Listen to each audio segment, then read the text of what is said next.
we've got some really hot competition from the rest of the field out there on the water. Norway, Croatia, New Zealand, Lithuania, Czech Republic and Cuba. Olaf Tufte is in lane 1, bronze medalist at the European Championships this year, and great to see him back in the A finals. Damir Martin of Croatia is in lane 2.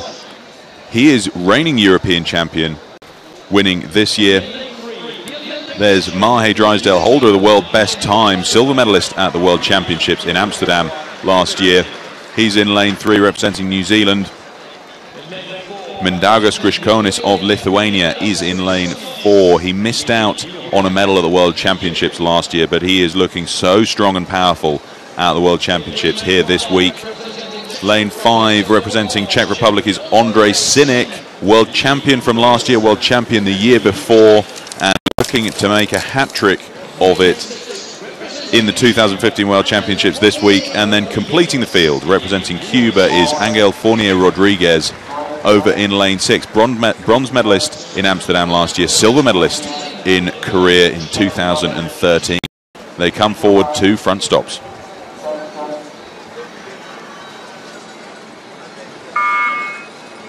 We're underway now with the A final of the men's single sculls. And what a start from the Lithuanian in lane 4, Mindaugas Griškonis. He is one of the fastest qualifiers for this, having won his semi-final up against, of course, the big man from New Zealand, Mahe Drysdale, definitely the hot favourite in this event. Yeah, there's the world champion, Ondřej Synek. Not been the greatest of seasons for the Czech from Dukla Praha. And, well, the Lithuanian, it's no surprise to see him out in front. Mahe Drysdale in the black boat. He won't be leading at 500 metres, but may well do at the 1,000 metres or certainly at the 1,500. But the Lithuanian has had his sculling style smoothed out by Postiglione. Not so much body lean at the finish or at the catch, and it's a much flatter style, and that's given the Lithuanian this sensational pace. And you can see the stern of his boat, it's travelling very well. And not out of this yet is Angel Fournier Rodriguez. He was just off the back of our picture here, but he's known for a slightly slower start. He's got a real steam train of momentum that we tend to see through the middle 1,000 of each race that he's in, and it's known out on the water that he is one who will quickly get back into a race. He's having a quick peek across to his left to his closest contender, Damir Martin, as they contend at the back of the field here.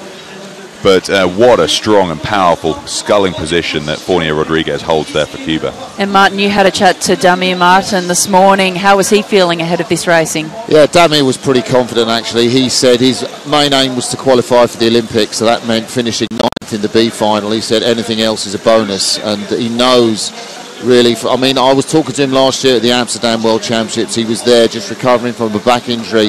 He said, never in my wildest dreams would I have imagined to be in the A final of the single sculls at next year's World Championships. Moving up though, Ondřej Synek of the Czech Republic. He's just pulled out into the lead ahead of Griškonis. As we ride here though with the Cuban, look here, so Mindaugas Griškonis has just reacted to that surge from Ondřej Synek. They're both having a bit of a tussle for the leadership of this race. Mahe Drysdale hasn't quite gotten into contention yet, but I think we're going to see more from him in the next few hundred metres. I can't believe Synek has kept his form under wraps for all this season, including heats, quarters and semis. I mean, but the world champion isn't going to let go of his title easy. That's a fantastic margin that he's got over the Cuban. You can see him on the left of the screen. Angel Fournier Rodriguez, coached by Jose Figueiredo. He is in the contention of being a medalist from last year, and well, he's back at the field at the moment. Mahe Drysdale in the black boat. We're waiting for the move and the third quarter from him, but next to him the stern of Lithuanian Griškonis is there. Where is Ondřej Synek's stern? He has made a fantastic move in the second quarter, Sarah. And when you've got men of this experience or athletes of this experience, they know how to structure their seasons, how to structure their 4-year cycles. So we haven't seen this form from the Czech sculler, the Olympic champion, the Olympic medalist from 2012 and the world champion from last year. We haven't seen it until now. He's leading this field, but here comes Mahe Drysdale, the big Kiwi, the Olympic champion. He's going to have something to say. Through the 1,000 metre, I wouldn't have picked Synek to be leading at this point. He's got 3/4 of a length on Drysdale. I would pick Drysdale to come through at this third quarter, but I said that in the World Championships last year, and Synek managed to stay out in front. and still hanging on into this field is Olaf Tufte. What a race from him. I mean, we were all surprised by his semi-final, and he's really showing why he earned that place into this A-final. He's still in contact with the leaders of this race. He's leading Damir Martin. What a performance from him. Yeah, Tufte's managed to avoid the illness that dogged him early in the season. He's had a few months of really great training. There's a little look at the Cuban. I just love this cool Cuban, Angel Fournier Rodriguez. He just looks across and thinks, well, what have you got? He's noticing he's coming back on Grisconis, and he's such a confident guy. It's been a great season for him, and he looks impassive, doesn't he, as he comes down the track. Look at Mahe Drysdale, though. He's pulling out into a clear second place ahead of Grisconis. This is a bit of a surge from him as he pulls up to nearly half a length on the Lithuanian. We saw that signature move from Drysdale in the third 500. When he goes, he goes. And we saw Sinek take a little look. He knows that the charge is going to start to come from lane 3. Sinek is the master of disguise. Look, he's edged out to a length on Drysdale. He knows Drysdale's going to come back to him. It's a carbon copy of the World Championships last year. Maybe Sinek had the better lane in that race on the Bosband, but Drysdale is under extreme pressure, and he knows that Sinek has done something special in this race. We're looking at Fournier Rodriguez in 4th place, Grisconis in 3rd, Mahe Drysdale coming back on the Czech, coached by Milan Dolacek, the man from Dukla Prague, who's sculled an amazing race so far. It's all to play for as they come into the last quarter.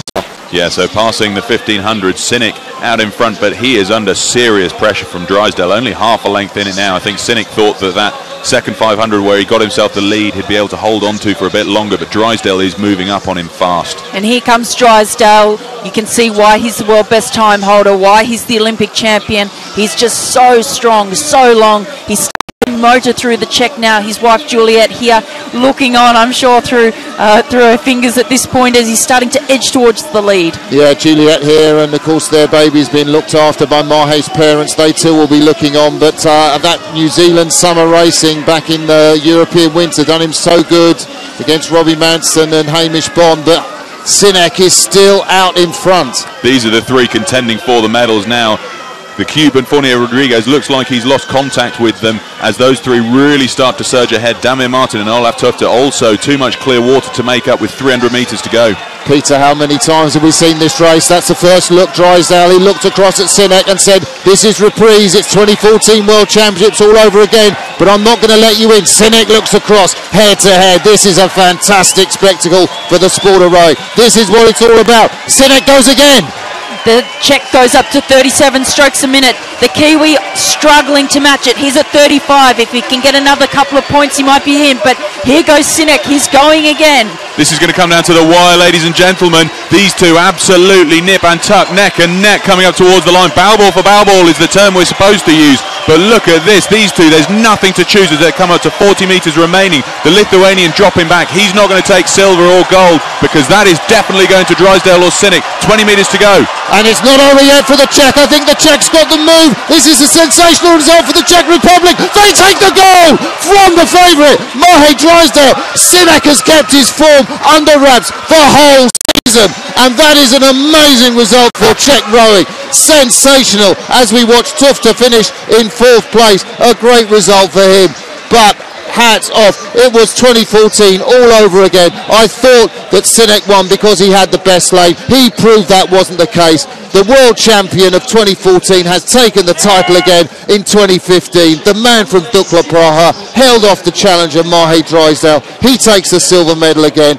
Grisconis in 3rd place. What a sensational scull.